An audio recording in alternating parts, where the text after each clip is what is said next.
Paul, for joining us. I was mentioning that I felt that we all have this ability to receive and channel. I mean, I often think about where does creativity come from, or how it's encoded in all the myths of the past about the muse. And for myself as a musician, I often wonder, like, I feel I'm more in service to stepping up to the plate and allowing something to come through. Like, I'm responsible for my discipline in a way to actually, put my hands to the keys or just start creating. But what comes through is sort of the fruits of that labor. I don't know. And I wanted to ask you if you felt that what's coming through you is something universal that's, in a sense, available to all of us. It's just about how we get used to hearing it, our ability to listen, and what discipline we can bring to that to be open to those energies. Oh, I don't know. It's an interesting thing. I tend to make a distinction between inspiration and channeling.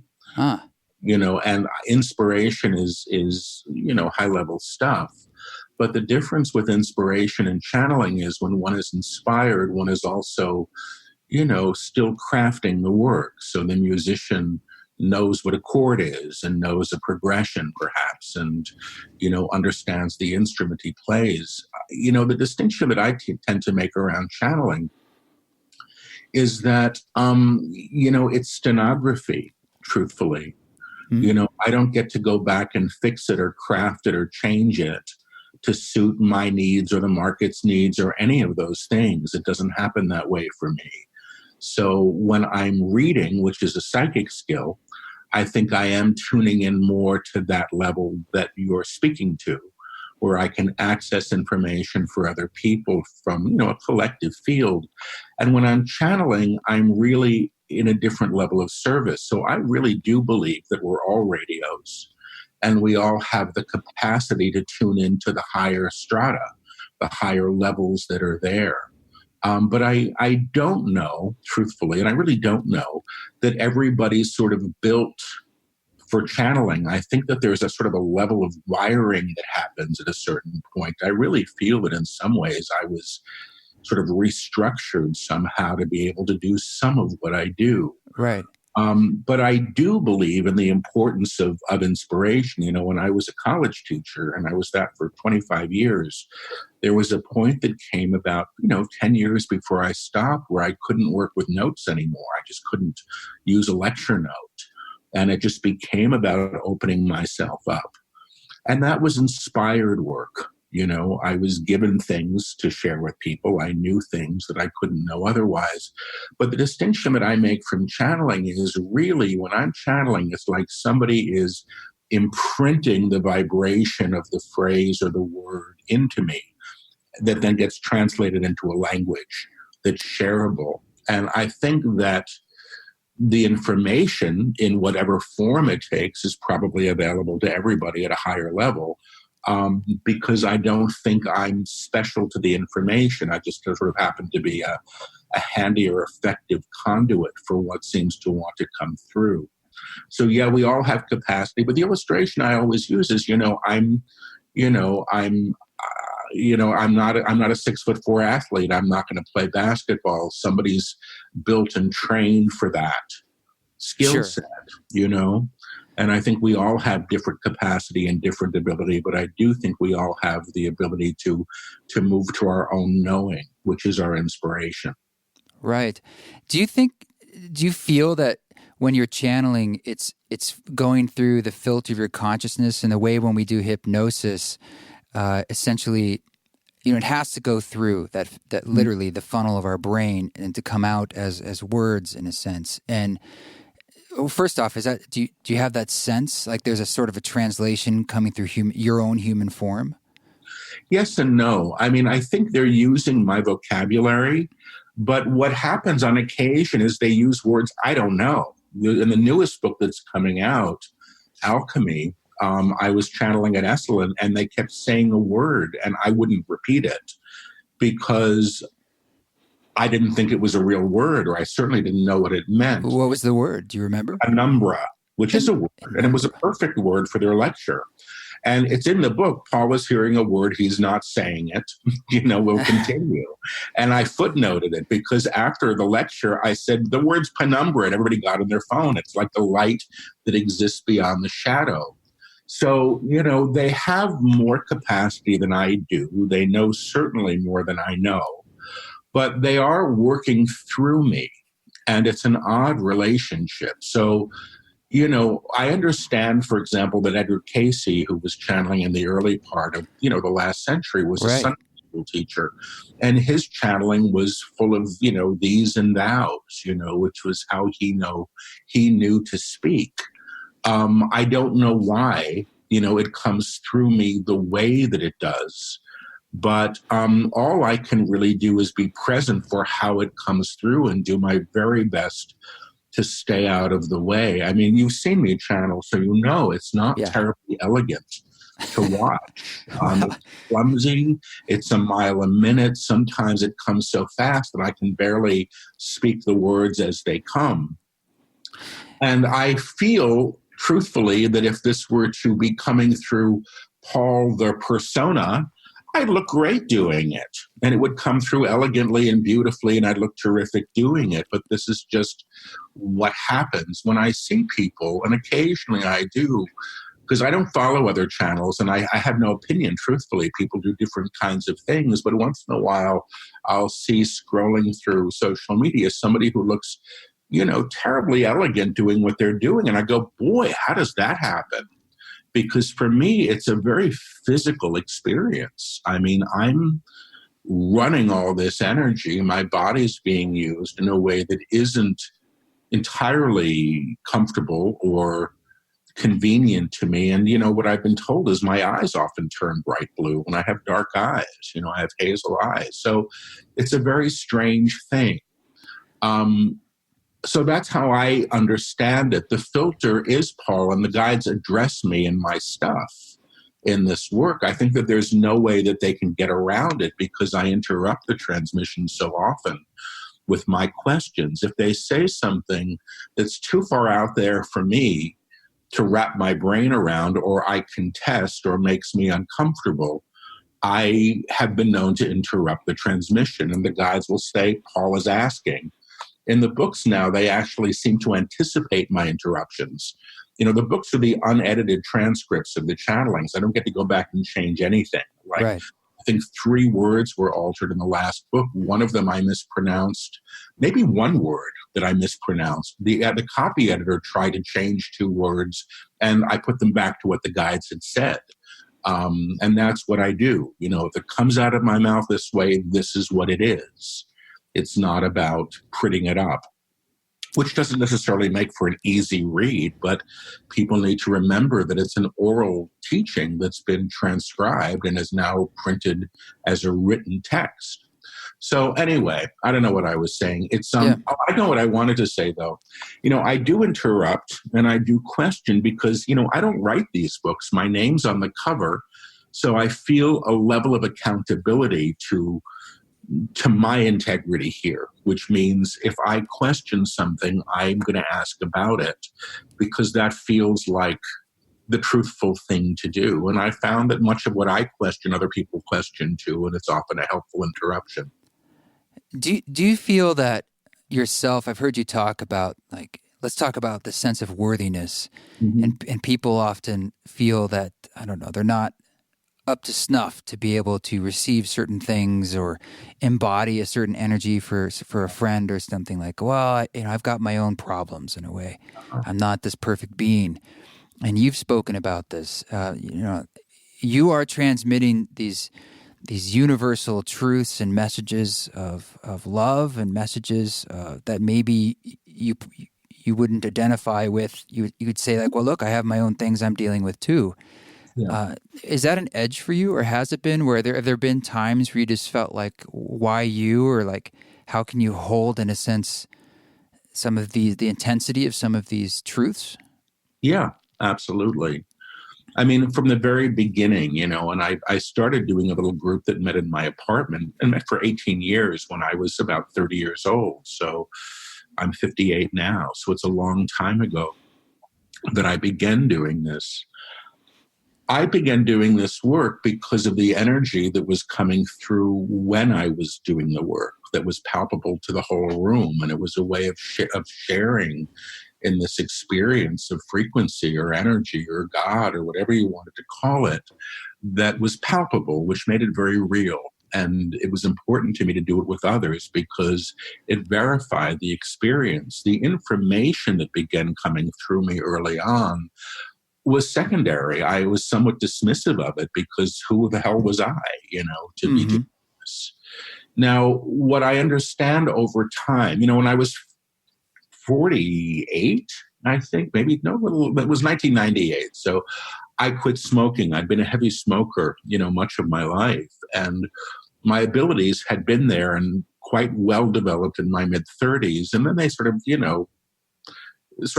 went on the same level of agreement. They didn't sort of excel. I mean, I was channeling, I was doing the work I'd been doing. When I quit smoking, everything went through the roof. Wow. Their sentience, my ability to feel, that's when the guides started to lecture through me. And they told me, they said, we want to continue working through you, but you have to address this issue. And I actually quit the next day, which was amazing. And I was a 4-pack a day guy. But everything shifted. Yeah, everything shifted when I quit. And that's when the work that I do now came through. So, I've had to come to terms with some of this. I mean, it's like, I don't care how eloquent I am. I don't think I'm capable of shutting my eyes and dictating verbally, it's now 8 books that require no editing at all. And the last 3 or 3.5 were done completely in front of audiences. They were dictated live. And I trust that there is something at work here. And when I go back to the work, and I've been having to do that personally recently, to go back to the last book that they dictated, because it's explaining a fair amount of what I'm going through, which is highly uncomfortable. I mean, it's a little like being turned inside out. And that's what they say happens in this work at a certain point. Our frames of reference for who we feel we're supposed to be start to release. These mirrors that we put up to sort of predetermine how we should be seen in the world sort of fall away. And that's an uncomfortable process in many ways, I think, for me and for others as well.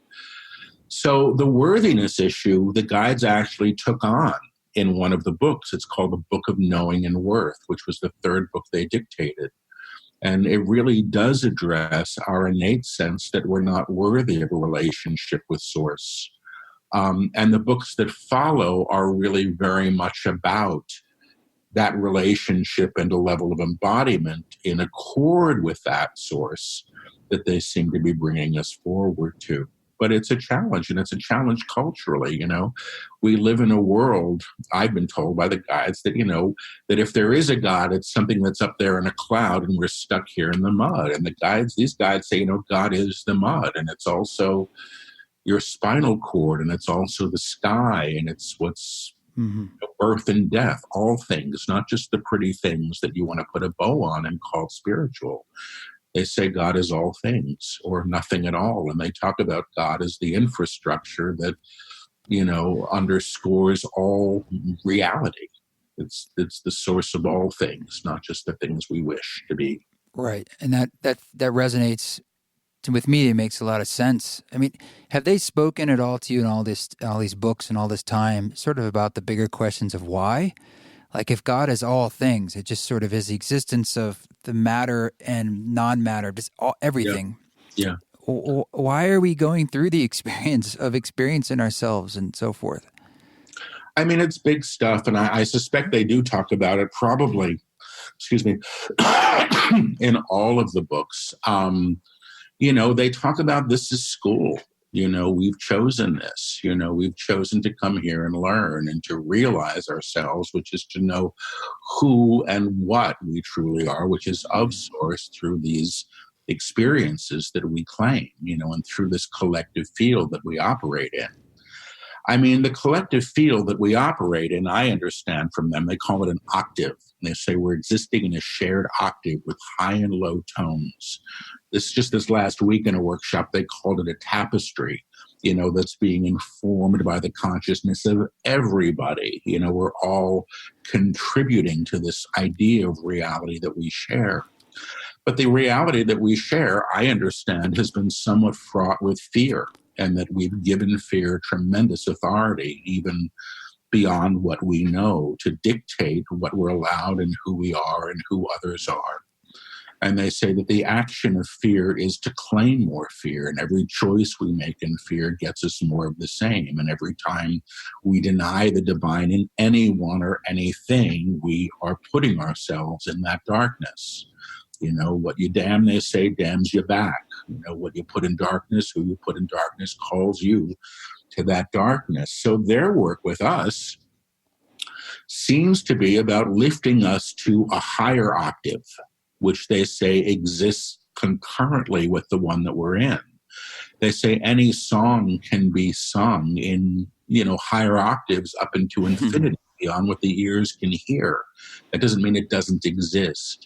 And they're working with us to sort of transpose the who and the what that we are in order to support this reality, this shared reality, in being transposed or translated to an awareness of what they call the inherent divinity that's in all things. So the why, I'm going to ask them, and I'm just going to say this because I'm going to ask them, and I don't know, how my reception is today. I haven't tuned in yet, but when I channel, I whisper the words and repeat them. I always have to say that because people go, what the hell is this guy doing? But let me ask the why, if that's okay. We would like to answer this. Saying we would like to answer this, the why is because it is. The why is because it is. It has been chosen by you. You are claiming reality. You are claiming your reality and your relationship to it. That is the wisdom. That is the presupposition that humanity has indeed choice, has indeed choice. Now the choice to learn, and evolve the soul, and evolve as a soul is an agreement you all make, but how that evolution occurs can be translated to the upper room, or the higher octave, Where learning happens somewhat differently. Your investment in who you think you are through the identity you have been given, agreed to, or chosen supports the lower vibrational field, as you begin to release the mask you've worn.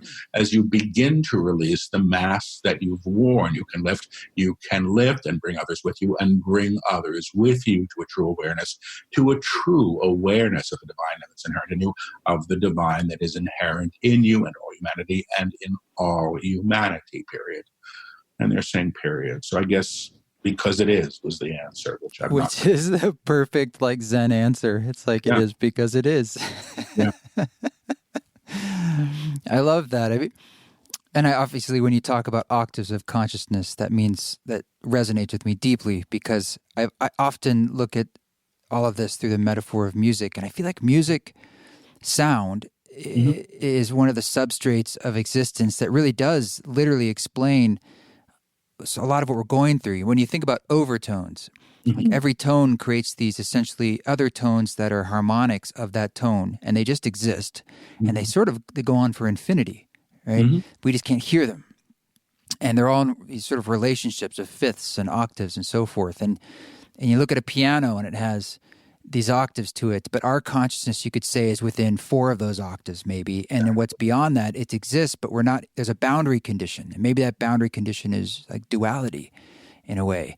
And we're trying to explain to my dog, like my own consciousness to his, but that dog has its octave of consciousness in a way. And maybe it crosses over with parts of mine. But I love this idea of like a spectrum of energy of consciousness that, of course, is probably infinite in a sense. And do the guides ever talk about not just where they're coming from, like in a sense we're the dog in a way, and they're sort of explaining through our own octave, another octave, through metaphor and words.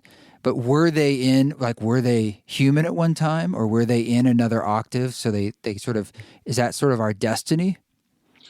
Well, one of the ways they've described themselves, and there's a number of them, and my favorite actually is when they say, we are who you become when you know who you are, which I like. And they say that some of them have been in form and some of them have not. Or they say some of us have known ourselves in form, some of us have not. And what else do they say? They say that they meet us in this intermediary plane that they call the upper room, which is the octave above us. And they lift us there to be taught, but they say that they exist beyond that. They say the upper room, or the octave above this one, is where it's the highest that we can express at while we're maintaining physical form. And that there are other strata that exist beyond that, other octaves, where form is not in the least bit a requirement. So they can choose to know themselves through form, I expect, at a level, and they can sort of work through mine at a level, and I'm sure others as well, but that they do exist beyond it. So that's kind of what I know. It's an interesting relationship, I have to say the least, with this stuff. When I'm channeling, when I'm in Congress with them, when I'm in transmission, it's extraordinarily real. It's all that's happening. And when I'm not, it's kind of like, it's not that the radio's turned off. I'm just not tuned into their channel, unless I ask a question, in which case, more than likely, I'll get some support. Yes. And I really appreciate you dropping into that space a moment ago on this podcast. I'm sure listeners would love to hear more of that if they're open to speaking and you're willing to be in that space, as long as it's not too much for you. Because I think some of these questions are, it's sort of like we get the both worlds. We get your opinion and we get to hear from them as well. They're not always the same, and they've been known to correct me a lot. I once did a book signing after like the first or the second book in Asheville. And I was just talking and somebody raised their hands and said, very eagerly, will the guide say something? And they showed up and they said, yes, we are not the entertainment. And that was all you heard. So they tend to come through to teach, and I found that if there's a question that's asked that's something that I can't take, or that I answer and I get wrong about their teachings, my interpretation of what they do, they will often, come through and say what they wish. Well, I have a question, and that is, and this is something people ask me a lot, and it's something I also think about a lot. Mm-hmm. It's like, what litmus test do we use, or how do we know when we're on our path? People often trying to find their purpose and path, but when you're kind of doing it, it's like, I feel like it's a daily practice, a slippery slope, especially these days when folks like you and me too, where our work itself has to do with spirituality, but then it's like it becomes something that there's money involved and there's social media and these things. And it's a razor thin line where I'm constantly sort of evaluating, am I working at my highest truth right now? Or, what's being called to me in this moment? And where is the sort of trap where I could be going off base here? Yeah, and lose my own connection to why I'm doing this and what I'm doing. It's sort of the keel that keeps that ship pointing straight. And I'm often trying to really be honest with myself. Like, am I being truthful? Like, is this my work, or am I just? I don't want to be phony holy and say well, it is my work because I say so. Well, you can do your work and not be phony holy. And I have learned that I have to show up as myself with all of my confusion, and my doubt and my, I don't look right. I don't sound right. I'm an overweight guy in his 50s. I'm not wearing white. I don't do what I should, quote unquote, do. When I was younger, I thought I was supposed to. And I learned quickly that didn't work. When I was in my 30s, early 30s, a couple of different mediums said to me, you will not be doing your work fully until you're close to 50. And I was like, what's this about? I was teaching college. I wasn't looking to get a career as a channel. And somebody said, you've been veiled for your own protection. And in retrospect, I don't think I could have handled the expectations. I still struggle with them. I'm Paul, I'm learning just like everybody else. Now, your question of how do we know is an interesting one, and they're actually pointing at you, so I'll need to do this for you specifically, if that's okay, as opposed to, everybody, because it may be different. So let me just tune into you, and I'm going to use what I assume is your birth name. Is that correct? What I see up here? Yes? My birth name is, Trevor Oswald. Let me use that first, and I may ask for the name you work under. You come through a little panicky saying, I have to understand everything to do it right. I have to do it right. I have to be motivated to do it right. And you're looking for the next right thing. So you're quite conscientious. If this is accurate, it is, and they're saying it is. Give me the name that you work under, please. Just speak it for me. East Forest. You see, when I go to East Forest, you get a little more noble, and you will say, I will learn the way I must. And that is true, but so is the other. So you're actually kind of operating both in this uncertainty, which is your, the personality self, and also the part of you that self-identifies in a higher way, has its own awareness. Let me see what you do need, actually, in order to stay on your path. There's no wrong path. Well, the guides are saying there is no wrong path, and that was our first answer to your question, and that was our first answer to your question. You will learn through all things. Indeed, you will learn through all things. Everything you encounter, indeed, is not to learn. Indeed, is an opportunity to learn. Choices made in fear. Choices made in fear to protect the identity of the small self, to protect the identity of the small self, which are choices made in fear, which are choices made in fear, will get you more of the same, will get you more of the same when you may show up. When you may show up naked or vulnerable, or seen as you are, or seen as you are without care of how that is perceived, of how that is perceived, you have arrived in a higher way. The true self as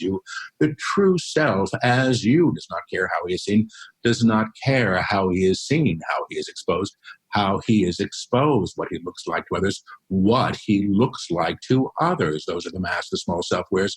Those are the masks the small self wears. In commerce, an idea, an agreement to be an idea of one thing to be, of what one thinks he should be. Now, in your case, the higher aspiration, which is deeply truthful, I'm willing to be seen as I truly am. I am willing to be seen as I truly am. Will take you through the journey. Will take you through the journey of adornment, to release the adornment, and sometimes an individual finds himself emblazoned with the ideas of others, who one should be in order to realize he or she are none of those things, and that is somewhat of the path you're taking, and that is somewhat of the path you are taking. I am willing to be seen a certain way, to understand that is not who I am. It's a valid way to learn. It's a valid way to learn, and you are doing well with it, period. So that's interesting. So that's what they're saying. I don't know if that makes any sense to you at all. Yeah. Yeah, I deeply resonate with the idea, and this is something that is the edge of I think about a lot, is how vulnerable and truthful can I be about, just like you were saying with yourself, like who you are and how you're showing up. And then at the same time, whether through the work you do or the words you say, you're in a form of inspiration that is perhaps inspiring myself too. Like it's speaking about the highest forms that maybe I don't fully embody. Yet there's that authenticity of sort of saying like, but I'm me where I'm at. I'm doing my best. And that's sort of where I try to do, as I say, I'm not wearing those. How many masks can I drop in this moment? And I still have work to do on that level, but I do feel I've done a lot of work to think about that and be like, how authentic can I be in this moment? Well, I think finally it happens anyway when you're on this path. I was doing a workshop in San Diego just, 2 days ago. And the guides used this image of a lantern show, these old things that used to have like this sort of, I don't know, I haven't seen one since I was a small kid. I don't know if they're still even around. These sort of, round things with cutouts, and you'd have a little light bulb in the middle or a candle in the old days, and you'd spin it and it would project shadows on the walls, like a movie. And they said, that's really what your fears are, these cutouts that obscure the light, that project these things around you. And, the process that they seem to be encouraging us through, which I'm not loving in the least some days, I have to say, is seeing what those things are to be able to release them. And this really is in order for the light to shine with less obstruction. I don't know if no obstruction is possible while we're in human form, because they're saying indeed it is there, but you have to be willing to go there. You don't see what it is, and you don't see what it is until you see the projection of it, until you see the projection of it. Then you're right with yourself. Then you are invited to look in yourself and seeing why you claim it, and seeing why you claim it, why it's a mandate for your learning, why it's a mandate for your learning, or why you choose to agree to something, or why you choose to agree to something that only gives you pain, that only gives you pain, period. And they're saying period.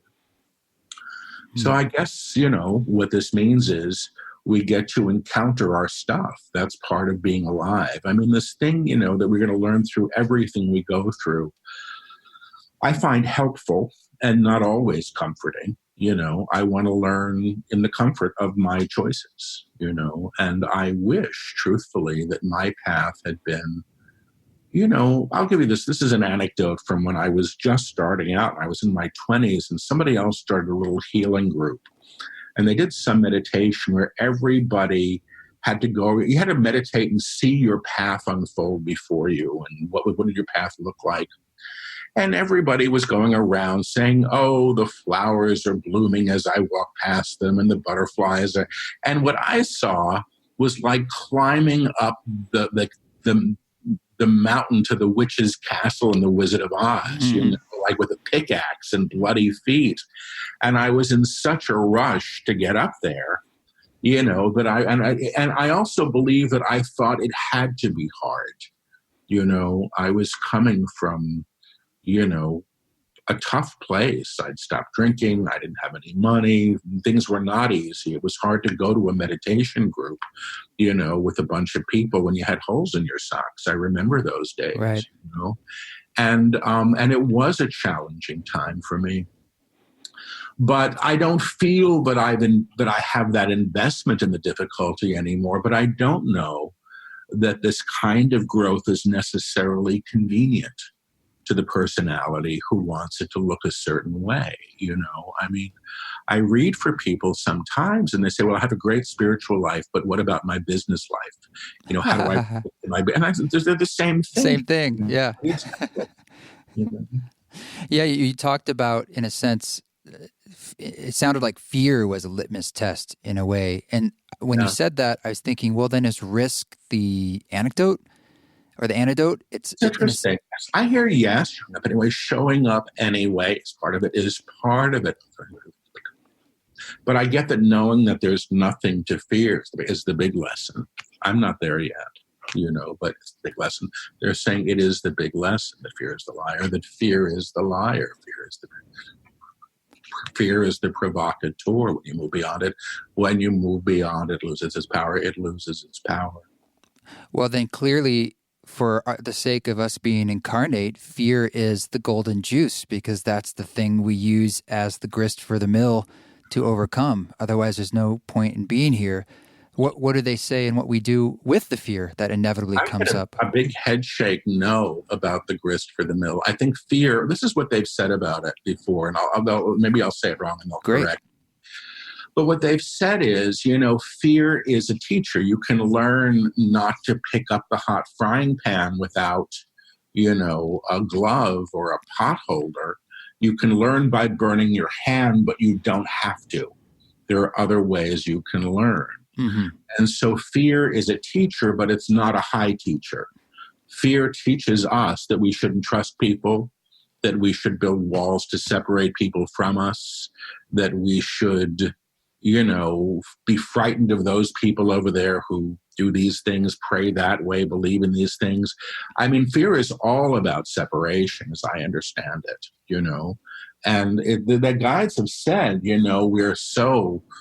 we've claimed so much separation from the one beside us that we've claimed the separation from our source as well, which is why they really do teach forgiveness, and not forgiveness like it's okay what they did, forgiveness as I'm willing to unbind myself to what's claiming me in vibrational accord to my anger, to my judgment, to all those things. I mean, one of the exercises in one of the books is to go into a cave. And in that cave, they say, is the last person you ever want to see again as long as you live. And your job is to walk that person out to the light. And the guides say it's because you put them in darkness. They called you to that darkness. And it makes perfect sense to me. Doesn't mean you have to hang out with them and have dinner once you're in the light, but they are free and you're free of them, which is actually the big news. So let me ask if fear is the grist for the mill. Fear is a poor fuel. Fear is a poor fuel. It will ruin the car. It will ruin the car. It will rot the motor. It will rot the motor and leave you stranded in a dark place and leave you stranded in a dark place. Fear is indeed of God. Fear is indeed of God, but denies it, does not know itself as of God, but does not know itself as of God, and claims what it can encounter, and claims what it can encounter in that agreement of separation, to learn through fear, or through an encounter with fear, or through an encounter with fear can be productive. I'm scared to swim. I am scared to swim. I learned to swim anyway. I learned to swim anyway. I enjoy swimming. I enjoy swimming is indeed productive to the growth of the individual, is indeed productive to the growth of the individual. But you're countering the fear, but you are countering the fear by not agreeing to it, by not agreeing to it. You're not empowering fear. You are not empowering fear. You are going beyond it. You are going beyond it. And that is a high choice to make on any occasion. And that is a high choice to make in any occasion, period. And they're saying period. Our choice seems to be then critical. And I would like to know if the guides have anything to say about this idea that we have destiny, but then at the same time, our choices are critical. Yeah. I know, let me see what they want to say in this whole thing. Sort of a paradox, but... Well, it isn't, I suppose. This is the last thing I thought I would be doing with my life. I quite liked my academic career and my job as a college teacher and grad school, administrator. I was good at it. It was easy. I didn't have to deal with a lot of people's crap. I just showed up and did my thing. And this is a very different life. Now, I just forgot your question. About destiny and choice, the idea of them coexisting and the importance of the fact that we have this ability to choose. They do say we have the ability to choose, and everything is choice, is what they say. So let me see what they want to say about this. We would like to address this in two ways. What he's really asking is free will. What he's really asking is there free will? And indeed there is. And indeed there is. The soul makes choices. The soul makes choices prior to incarnation as to how it may fulfill itself, what it may learn through, what are the lessons that are required for the growth of the soul, what are the lessons that are required for the growth of the soul. But the individual may choose to avoid them, but the individual may choose to avoid them, to forestall them, to learn in other ways, to learn in other ways. That does not make the soul wrong.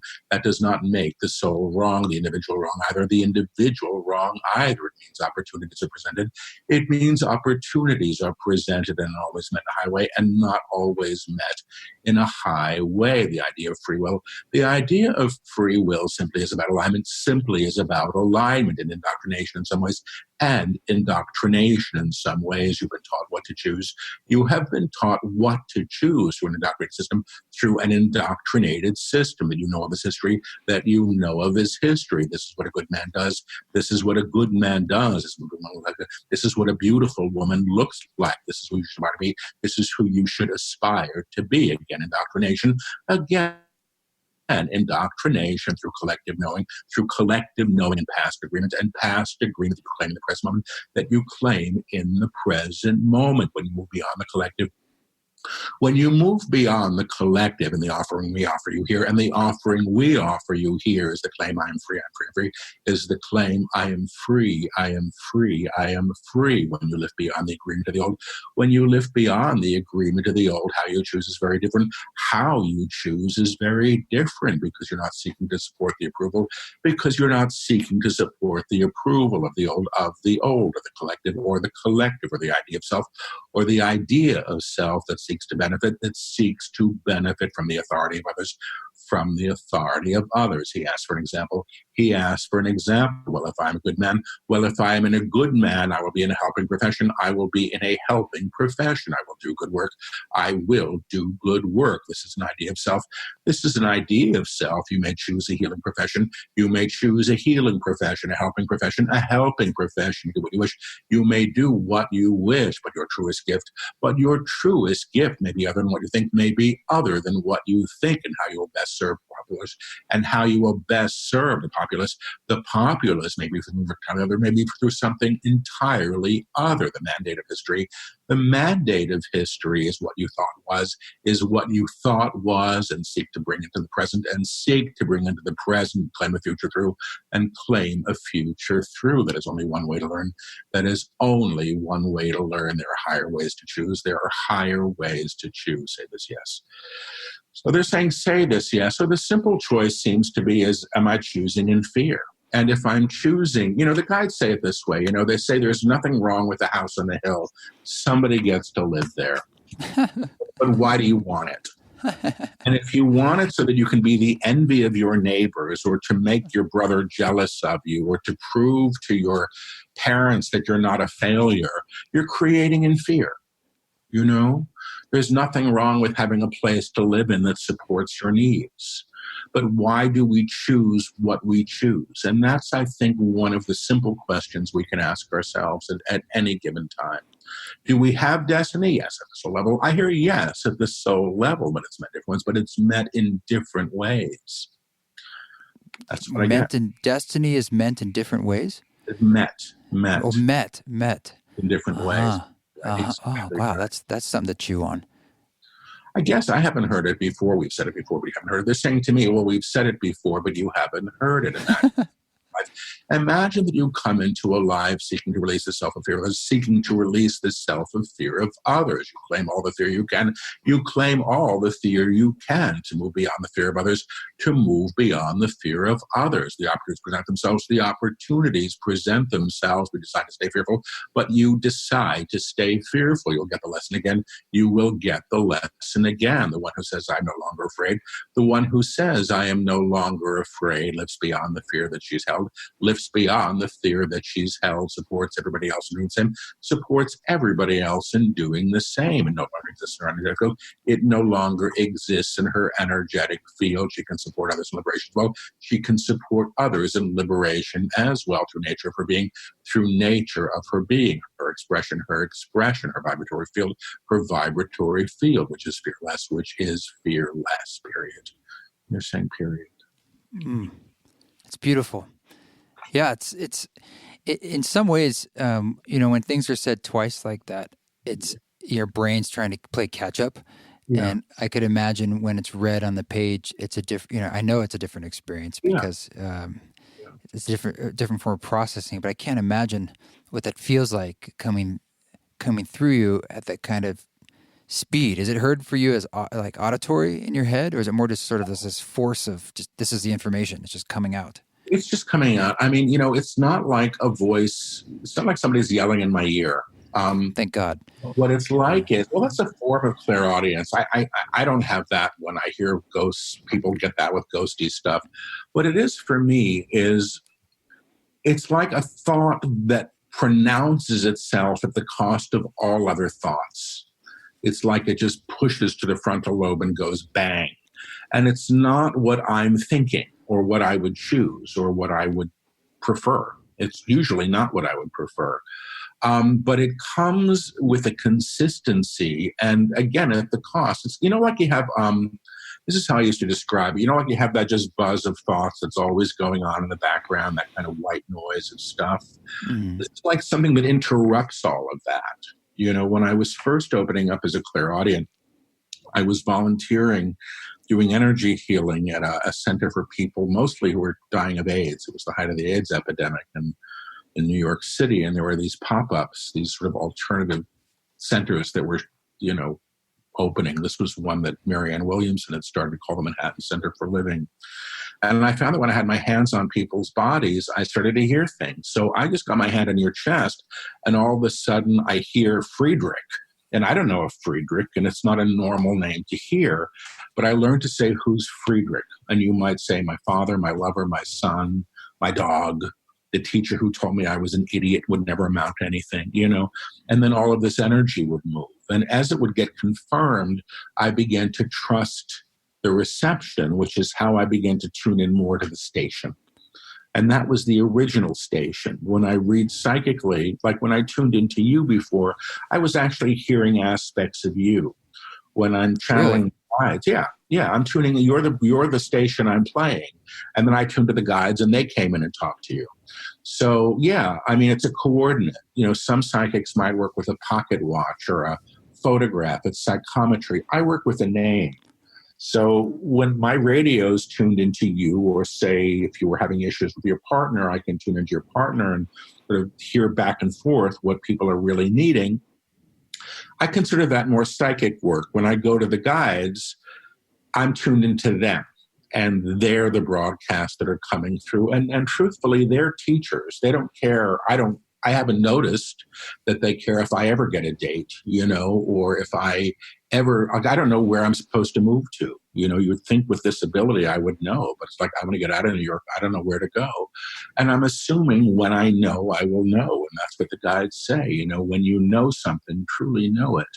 There's never a question attached. So. Do you have to do anything to protect yourself from other energies that maybe you don't want coming through, or sort of Well, it's a good question. I work with a prayer of protection when I channel, and I don't do this because I'm frightened of what's out there. I just think of it kind of like safe sex or having an umbrella in the rain. There's a lot of stations you can play. And I do say this when people are starting to open up psychically or to channel, because just because somebody doesn't have a body doesn't mean there's somebody you need to be listening to. My grandma was married 4 times. And none of them worked out well. And she's on the other side. She's probably not who I should be going to for relationship advice, although she might want to offer it. So the challenge that I get, truthfully, is when people are speaking ill of me or they're very angry with me, I can feel it, and I don't know who it is. It's tough. You ever hear that old phrase, your ears must have been ringing? Well, that's like what it is. I feel it in the ears. It's very uncomfortable. And the guides have said to me, well, as long as you care what people think, this is going to be an issue. So it becomes, again, my opportunity to learn. But I actually think I would benefit from working with another level of protection around this stuff, just because, it's not comfortable. And it's unnerving, truthfully. But I've lived with it for many, many years. It seems to come with the porousness of being empathic. And that's really what I am. I mean, I don't have, anything that anybody has done to diminish their sensitivity, whether it be alcohol or drugs or food, I've managed. The only one I seem to have left is I still like pizza, but it's all been about trying to subdue the sensitivity. It's why I said when I smoked 4 packs a day, I had a wonderful cloud around me, that was fairly impenetrable. And when that was gone, boy, did I feel everything. And, I was also in detox, I'm sure, every night when I went to sleep, getting the poisons out of my body. So I never really knew what I felt. And some of what I do well is tune into other people and feel them. I actually become them. I've been filmed doing it. It's really kind of trippy. But, if you were to ask for a reading on your grandma, and your grandma was living, and you could intercut me on video with your grandma, and I'd probably start to resemble her or take on her gestures or facial expressions. It's just this thing that I seem to do. And it's because, we're not just our bodies, and our consciousness is not bound by physical law in the way that we think. I used to think that I was traveling, to people. And the very first time I channeled publicly, which was at a symposium at the Esalen Institute, was a conference for scientists, and I was, one of the people sort of showing up for the scientists and scholars to watch, I guess. The physicist Dean Radin was there, and he said, when you're traveling to somebody in China, you're not really going to China, you're going inward. You're working, basically, I guess he described it as inner space, and that was new to me at the time, but that is, I suspect, what it happens. Time as we understand it doesn't exist at that level, which is, why if I tune into your grandma and she's crossed, I'll probably feel her as she was when she was alive, and tune into that dynamic with you. Yeah. Well, I want to honor your time, Paul. I just have two short questions. And that makes a lot of sense to me, in a sense, like when you said time, that would feel like, oh, that might be outside this particular octave in a way. So but that's just something I was thinking. But so when you're channeling or tapping in, you're saying, like when you did the reading about me or about a person, do you feel that you're in communication with that soul or that higher self and another octave up of like me? There are different levels you can tune into. So I can tune into you at a level of personality and feel you in your anger or frustration or confusion, and that can be really valid, and I can find out why that is, or I can go to the higher self who might explain it. This is what I'm learning from this, and this is what this is doing for me, and this is what I can't let go of. Or this just happened in this last workshop I did. There was some woman whose throat was all blocked, and the guides worked on her, and they said it's from age 14. It's just from trauma from age 14. That it felt like somebody had actually pressed down on her windpipe, and she seemed to know what this was about when they said it, and the energy moved. So you can get information at different levels when you tune in. Well, I mean, I'd be remiss. I have this opportunity. I really would like to know and ask, like, if there's anything from my own highest self, the upper room of myself, that I need to be knowing for the sake of dropping my own masks. Well, I'm going to, they're going first, which is surprising. Normally I go in psychically first. People say first.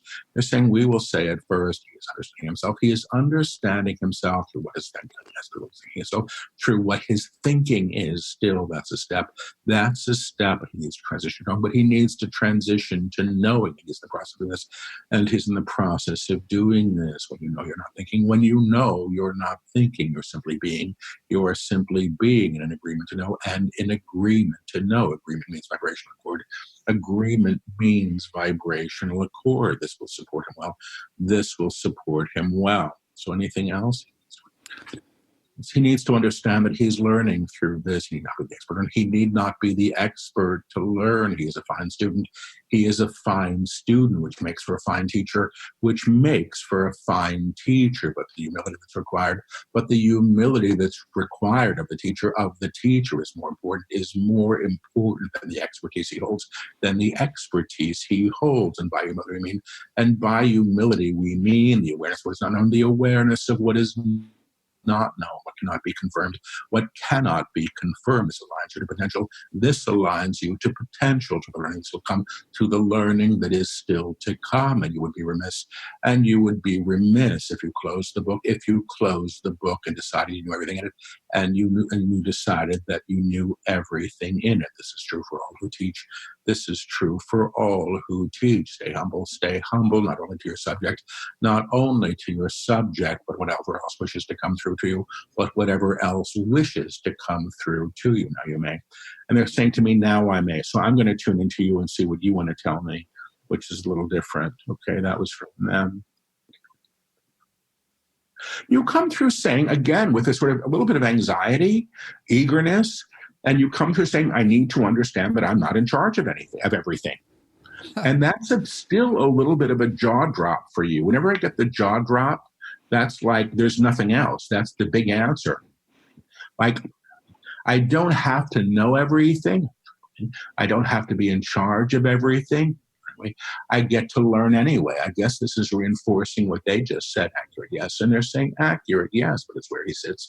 But it's where he sits and where he goes from, which is highly productive for the individual, which is highly productive for the individual, period. They're saying period. Thank you. You're welcome. the last question, Paul, is just, and there may not be a need for this or an answer, but also to honor the guides and you for bringing this information to us today. I just would like to know if they have any last words, or you do, that our listeners in this moment in time need to hear. I'm going to go to them. We would like to say one thing: know who you are. Know who you are beyond the mask. You weren't beyond the mask you have worn. You were beyond what your parents said you were, or your culture says you are, or your culture says you are. Know who you are in spite of the ideas.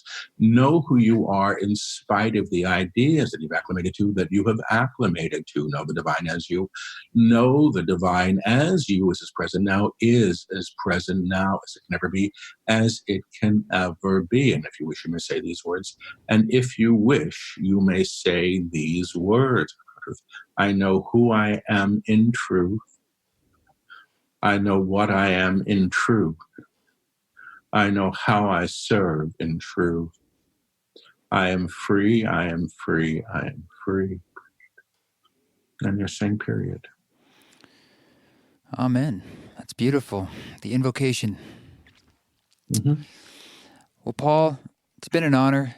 And it's been fascinating and inspiring, and I can't thank you enough for your time. And I wish you nothing but the best, and I hope people can dig into your books and your work. Thanks. Thanks for having me. I enjoyed the conversation. Thank you so much.